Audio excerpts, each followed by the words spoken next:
A big hello to my YouTube family. Welcome to Diva Classes. This is Divya Vadvani, your English teacher. From today, we'll be starting with formal letters. Formal letters have a lot of things in it. So, on demand, we'll be taking only two things. The first is letter of order and letter of inquiry for class 10 CBSE, and second is letter of application for a job for class 12 CBSE.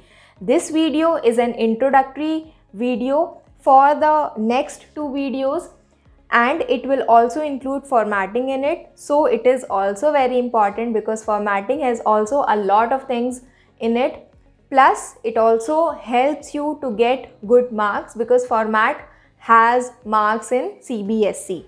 So we'll be starting with our formatting. The very first thing is you need to know the meaning of it. Formal letter is written to a business, to a college or any other professionals, means you can write it to the principal of your school, principal of other schools. It is also written to the editor of newspaper. It is written to the manager or director of a company or any other agency. It is also written to the police commissioner or to any other head or authority of some organization. And those letters, the formal letters, are written to the people who are not in your friend or your family part. Okay, a good formal letter must be brief, clear and to the point. एक अच्छा formal letter brief होना चाहिए, clear होना चाहिए, अगले को समझ में आना चाहिए एंड टू द पॉइंट होना चाहिए. आप उनसे दुनियादारी, हाल चाल, ये सब चीज़ें नहीं पूछोगे, ना आप अपने बारे में वो सब बताओगे. That is not written in the letter और that is not relevant to the application you are writing to the person. मतलब सिर्फ काम की चीज़, मुद्दे की बात उसमें लिखोगे. Then next is the format of formal letter. The very first thing here is The very first thing here is the sender's address. Sender's address मतलब अगर आप उसको भेज रहे हो तो ये आपका एड्रेस होगा, ठीक, जिसके बिहाफ पर ये चीज़ भेजी जा रही है. That is sender's address. 3 line with punctuation. Pin code पता है लिख दो, नहीं पता है मत लिखो. Then next is the date.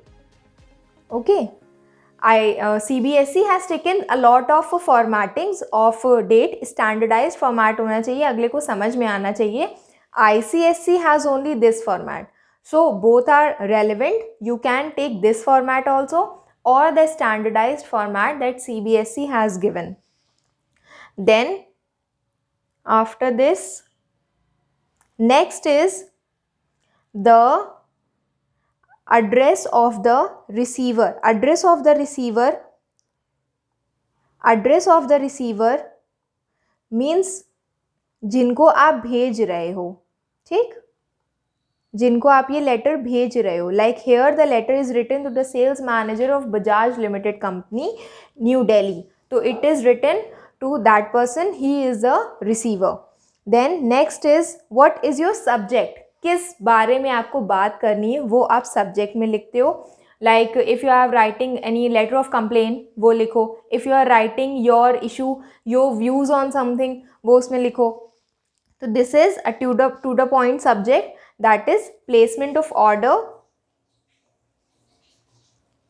Placement of order for electronics. Then from next line, this is your, after leaving one line, this is your salutation. Okay, this is your salutation. Wait, सब इधर उधर हो जाता है. This is your salutation. Dear sir, don't write respected. बहुत बच्चे होते हैं जो respected लिखते हैं इसमें, बट ये नहीं लिखना चाहिए. Dear sir is the only format that you need to understand. And then is your opening line. Since we'll be taking letter of order, I'm not discussing for now any other sort of formal letter. So we have taken the opening lines like this. We are happy to place the order for the following items. Means अगर आपने कोई advertisement देखी है तो उसमें भी आप लिख सकते हो. This is with reference to the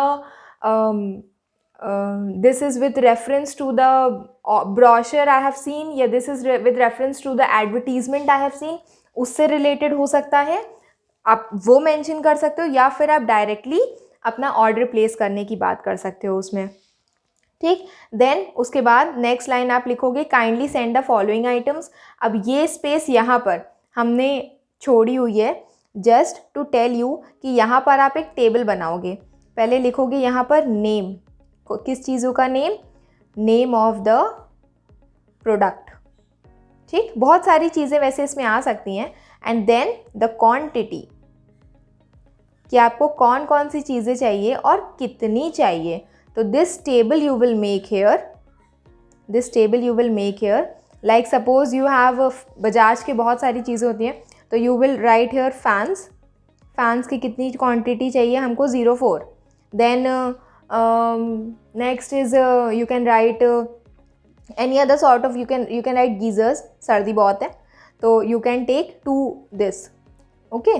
फिर उसके बाद after completing this means this is the body of the letter in general, and then yours sincerely, this is your closing complimentary close, your name in full and your designation, means आप किसके behalf पर लिख रहे हो सकता है कि आप जो भी प्लेस हो वहाँ के आप इंचार्ज हो, सेक्रेटरी हो, वो आपको इसमें लिखना होता है, ठीक है। अभी तो मैं सिर्फ body of the letter in general बता रही हूँ, स्पेसिफिक हमने लिया हुआ है इसको just to start the next topic that is the letter of order. After this कुछ 3 चीज़ें हैं जो इसमें और बतानी थी। बॉडी ऑफ लेटर में 3 चीज़ें होती हैं। The very first thing is introduce yourself and the purpose of writing the letter. आपको क्यों ये लेटर लिख रहे हो, 3 पैराग्राफ्स होते हैं। सबसे पहला पैराग्राफ में आप यही चीज़ इंक्लूड करोगे कि आप उस लेटर को क्यों लिख रहे हो। सेकेंड में द मैटर इन डिटेल, कि आपको जो भी चीज़ चाहिए वो मतलब क्या चाहिए या आपका मुद्दा क्या है, what is your purpose of writing the letter, वो आप सेकेंड पैराग्राफ में लिखते हो, that is your main paragraph.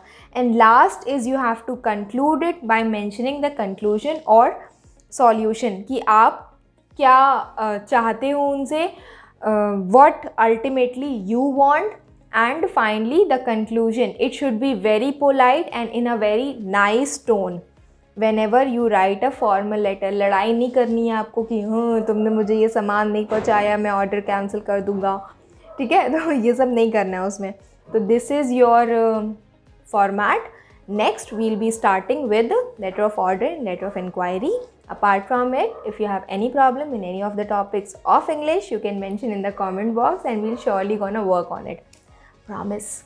Bye guys.